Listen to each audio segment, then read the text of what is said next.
शिवाजी महाराजांनी जिथे स्वराज्याची शपथ घेतली ते स्थान अजूनही दाखवण्यात येते. ठीक आहे. ह्या वाक्याचा प्रकार आपल्याला ओळखायचा आहे. मिश्र वाक्य, समुच्चयबोधक, संयुक्त वाक्य, परिणामबोधक, संयुक्त वाक्य आणि केवळ वाक्य.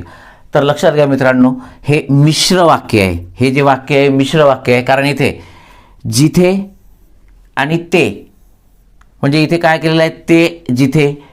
ठीक. इथे स्थलवाचक क्रियाविशेषण अव्यय वापरलेलं आहे आणि जिथे तिथे. ठीक आहे. तर अशा प्रकारचं स्थलवाचक क्रियाविशेषण अव्यय वापरून जर दोन वाक्य जोडलेली असतील तर ते वाक्य जे आहे ते मिश्र वाक्य असते.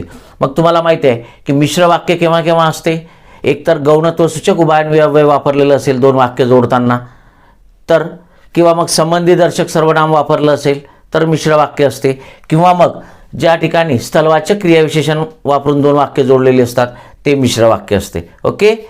यस.